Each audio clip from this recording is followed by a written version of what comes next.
Hello everyone, how are you all? I hope you must be doing fantastic. This is me, Khan Rizwani. Welcome back to my channel. Many of you haven't subscribed yet. Please subscribe my channel. Student आज हम discuss करेंगे class 10 third chapter metals and non metals के index questions में, जो page number 55 आपके NCERT में mention है। तो स्टूडेंट इस एक्सरसाइज में टोटल 3 क्वेश्चंस हैं। चलिए वीडियो को स्टार्ट करते हैं। फर्स्ट क्वेश्चन है हमारा student, metallic oxide of zinc, magnesium and copper were heated with the following metals. मतलब जिंक के ऑक्साइड, मैग्नीशियम के ऑक्साइड और कॉपर के ऑक्साइड को इन पर्टिकुलर मेटल से हीट करा दिया गया था। देखो मेटल में ये सारे मेटल्स हैं, इधर जिंक, मैग्नीशियम, कॉपर, ठीक है। In which cases will you find displacement reaction taking places. तो हमें बताना है स्टूडेंट कि अगर जिंक ऑक्साइड का रिएक्शन हमने जिंक से करा दिया, या जिंक ऑक्साइड का रिएक्शन हमने मैग्नीशियम से करा दिया या कॉपर से करा दिया, तो इनमें से डिस्प्लेसमेंट रिएक्शन किन केस में होंगे। सिमिलरली मैग्नीशियम ऑक्साइड का अगर हमने रिएक्शन जिंक से करा दिया, या मैग्नीशियम ऑक्साइड का रिएक्शन हमने मैग्नीशियम से करा दिया या कॉपर से करा दिया, तो इसमें डिस्प्लेसमेंट रिएक्शन किन केस में होंगे।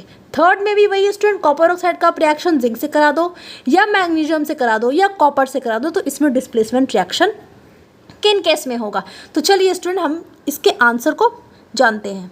तो आप देखो स्टूडेंट, ये आंसर जानने से पहले आपको रिएक्टिविटी सीरीज़ के बारे में जानना होगा, ठीक है। तो इसमें कौन से मेटल है, जिंक, मैग्नीशियम, कॉपर, ये तीनों के रिएक्टिविटी सीरीज़ आप लिख लो। मैंने लिख लिया है यहाँ पर जिंक, मैग्नीशियम, जिंक, कॉपर।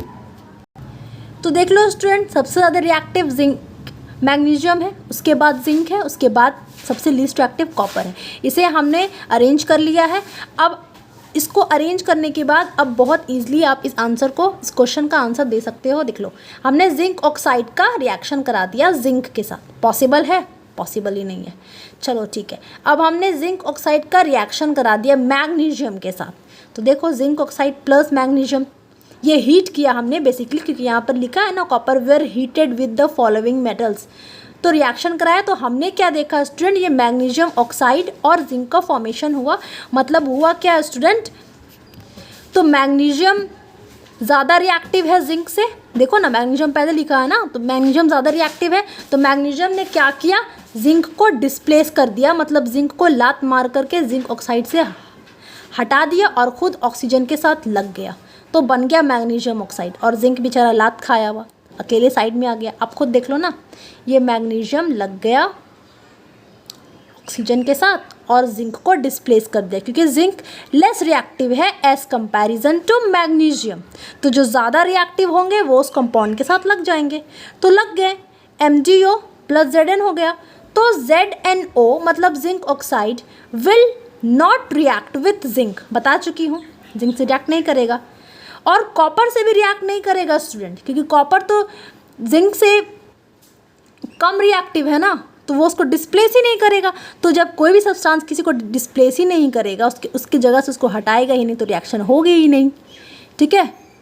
तो इसलिए स्टूडेंट सिर्फ मैग्नीशियम से होगी, क्योंकि मैग्नीशियम ज़्यादा रिएक्टिव है as comparison to zinc and copper.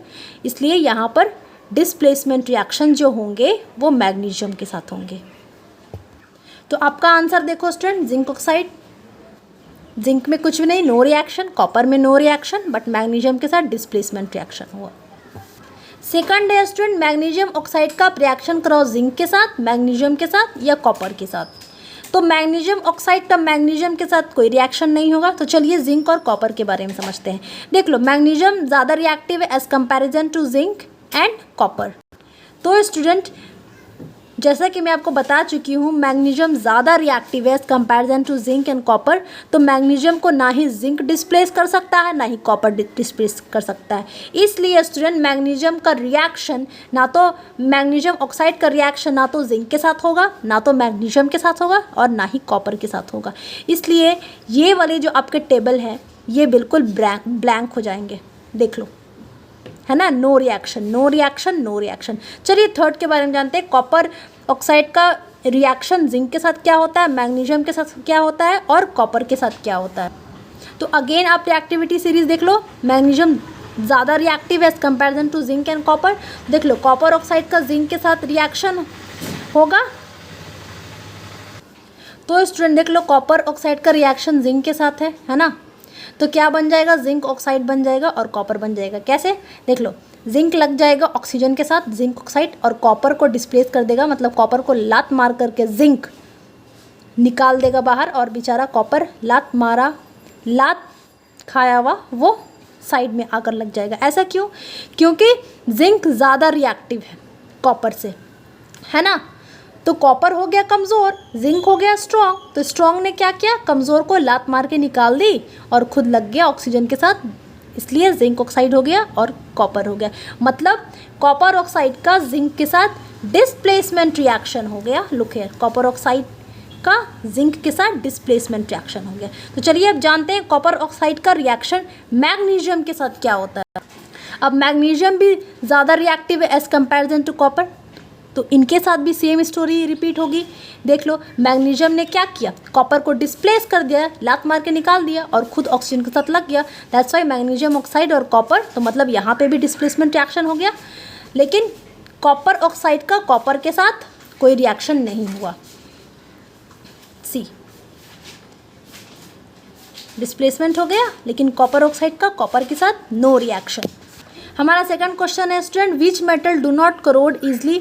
तो वो मेटल ईजिली करोड नहीं होंगे स्टूडेंट जो कि नोबल मेटल होंगे, जो सबसे लीस्ट रिएक्टिव मेटल होंगे, जो बहुत आसानी से खुद में से इलेक्ट्रॉन नहीं देंगे, बहुत आसानी से रिएक्ट नहीं करेंगे किसी से, तो वो मेटल हो जाएंगे। जैसे हमारा gold, silver, platinum do not corrode easily because they are very least reactive metals. Okay, तो ये रिएक्ट ही नहीं करेंगे, ये तो नोबल मेटल है, ये किसी से उतना रिएक्ट ही नहीं करेंगे, खुद में से इलेक्ट्रॉन किसी को देंगे ही नहीं।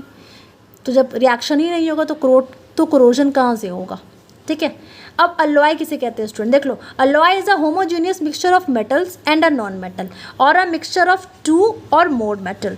देखो, एक मेटल ले लो और दूसरा मेटल ले लो, दोनों को होमोजेनियसली मिक्सचर बना दो, अलॉय बन जाएगा। या एक मेटल ले लो और दूसरा कोई भी नॉन मेटल ले लो, तो अलॉय बन जाएगा। मतलब बेसिकली होना चाहिए एक आपका कॉन्स्टिट्यूएंट पार्ट मेटल होना चाहिए। अब मेटल के साथ अनदर मेटल ले लो या मेटल के साथ अनदर नॉन मेटल ले लो, तो वो अलॉय बन जाएगा। जैसे एग्जांपल, ब्रास हो गया, स्टील हो गया, निकल हो गया। क्वेश्चन आंसर्स में मैं इतना डिटेल में जाने की ज़रूरत नहीं है स्टूडेंट, क्योंकि आप मेरे हर एक टॉपिक के बारे में प्लेलिस्ट में जाकर एक्सेस कर सकते हो, मेटल्स एंड नॉन मेटल्स में। I hope you like my video.